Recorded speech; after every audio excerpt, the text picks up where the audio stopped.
transmission technology. By the end of the year 2021, FTTH users increased to 960 million and taking up to 94% of the total broadband internet access users. In addition, users with 100 Mbps access rate reaches 498 million, and those with 1000 Mbps access rate reaches 34 million. All of this shows that the data in the backbone network keeps skyrocketing. A huge pressure is presented to the optical transmission network. In light of this, large capacity, high efficiency, long-haul transmission, and flexibility are required by the optical transmission networks. This is when DSCM system draw attention from the researchers around the world as a possible solution to 800 Gbps transmission technology. Compared with traditional single carrier systems, DSCM has higher CD and fiber nonlinear effects tolerances, which are favored by large capacity and long-haul transmission. Besides, the subcarrier symbol rates and modulation formats could be configured flexibly, enabling adjustability between transmission distance and efficiency. But from the reported DSCM receiver DSP schemes, the timing recovery is performed on each subcarrier. This kind of scheme doesn't make full use of the fact that all subcarriers share the same clock offset and leads to a high computational complexity. Based on this background, a low complexity timing recovery scheme is proposed. The scheme is shown in this figure. After being sampled by ADCs working at asynchronous clock with the transmitting one, the asynchronous subcarrier multiplexed signal is demultiplexed into subcarrier signals. Then the chromatic dispersion is compensated on each subcarrier signal separately. Then one of the subcarrier is chosen and sent to the timing error detector to detect the timing error. And the timing error is sent to the loop filter to filter out noise and generate a control word. The control units uses the control word to calculate fractional interval and basic index. Then the periods of the fractional intervals are shortened by m times, where m is given by this equation here. The key principle is that the multiplexed signal and subcarrier signal share the same timing error. So the timing error detected from one subcarrier could be used to synchronize the multiplexed signal with proper conversion. Since the sample rate of the multiplexed signal is m times of the subcarrier signal, so the fractional interval periods are shortened m times to interpolate on the multiplexed signal. After several times of feedback loops, the proposed scheme could achieve clock synchronization.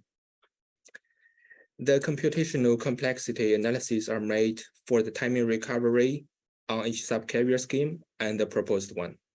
Both schemes employs a feedback loop consisted of a timing error detector, a loop filter, control unit, and interpolator. To make a clear comparison, the computational complexity of real multiplication and comparison are denoted by real addition here. A real multiplication and a comparison are equivalent to 10 and 3 real additions respectively. So the total computational complexity of the two schemes are shown in Table 1. In Table 1, NTR-FFT stands for the FFT block length of the timing error detector. NSC means the subcarrier number. So when 512 for NTR-FFT and 8 for NSC, we can conclude that 43% of computational complexity reduction is achieved.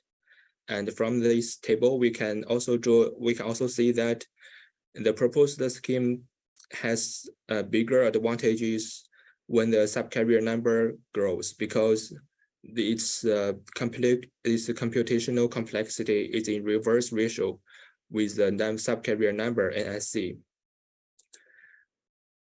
The performance of the proposed scheme is simulated with 128G baud PM16 QAMs DSCM systems. The symbol rate and modulation format config ensure that the data rate is 800 Gbps level. The Nyquist-shaped SCM signal is generated by the TX DSP with a roll-off factor of 0.1. The SCM signal is converted to analog domain by DACs and drives an IQ modulator for electrical to optical conversion. Then the optical SCM signal is fed to the fiber link, which is consisted of 80 km SSMF spans and inline EDFAs to compensate for the loss for each span. The transmitted signal is received by a coherent receiver and converted to digital domain by ADCs. Finally, the digital signal is proposed by the receiver DSP. In the receiver DSP, IQ imbalance compensation, frequency offset compensation, interpolation, and subcarrier demultiplexing are performed on multiplexed signal. CD compensation, adaptive equalization, and carrier recovery are implemented on each subcarrier separately. RMS of the timing error is one of the recognized criteria to evaluate timing recovery performance. So we use this to verify the proposed timing recovery scheme performance. The tolerance to the feedback delay of the proposed scheme is first simulated. The simulation employs 8 × 16 Gbaud DSCM systems with 50, 100, and 200 ppm clock offset. The feedback delay is decided by the subcarrier demultiplexing FFT block length, which is in ratio to the transmission distance. So the FFT block length also reflects transmission distance.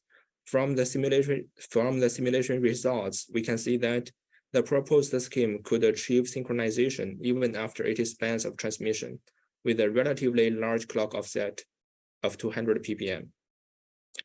And finally, the Q factor and BER performance is evaluated in transmission simulation and compared with the reported timing recovery scheme. The simulation is carried out with two 128 Gbaud PM16 DSCM systems with different subcarrier configurations. The first configuration is 8 subcarriers of 16 Gbaud. The second is consisted of 2 subcarriers of 32 Gbaud, 2 subcarriers of 16 Gbaud, and 4 subcarriers of 80 Gbaud.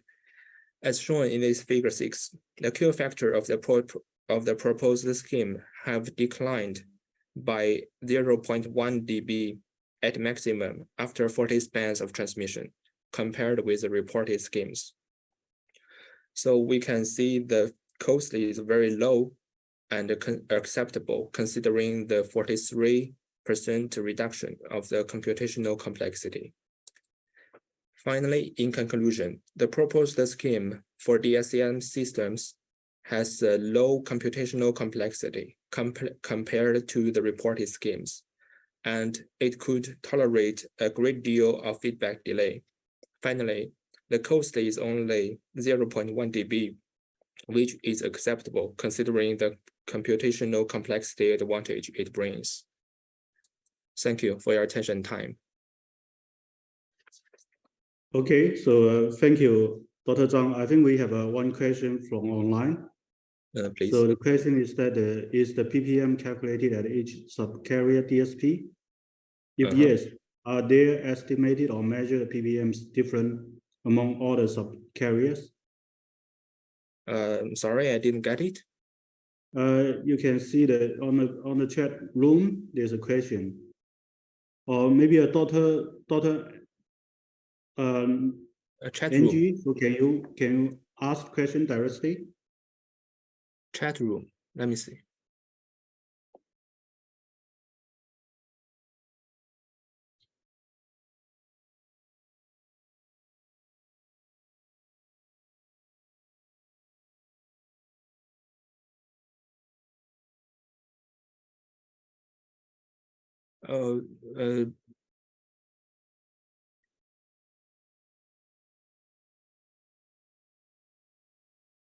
Let me, I see the chat room, so let me answer from the question, as you presented in the chat room.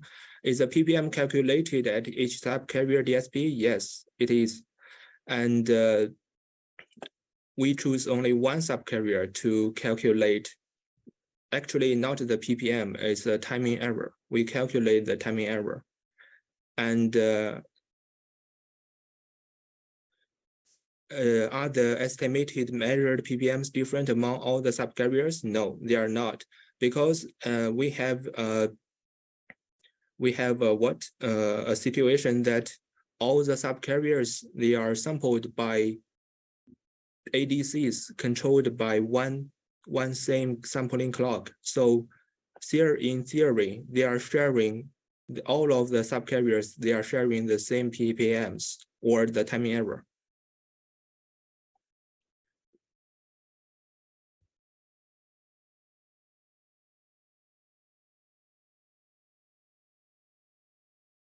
Of course, you can choose any of the subcarrier to do this scheme.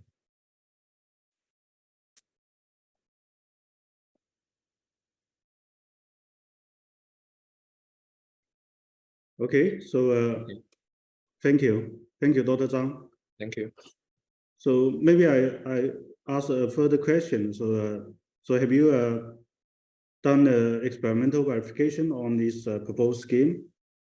Actually, we are doing the experimental verification. So it's undergoing. We have done back-to-back first, and it is already verified. And now we are doing the transmission experiment. Okay, I see. We look forward to your results. Okay. Thank you. Thank you. Any further questions? If no, let's thank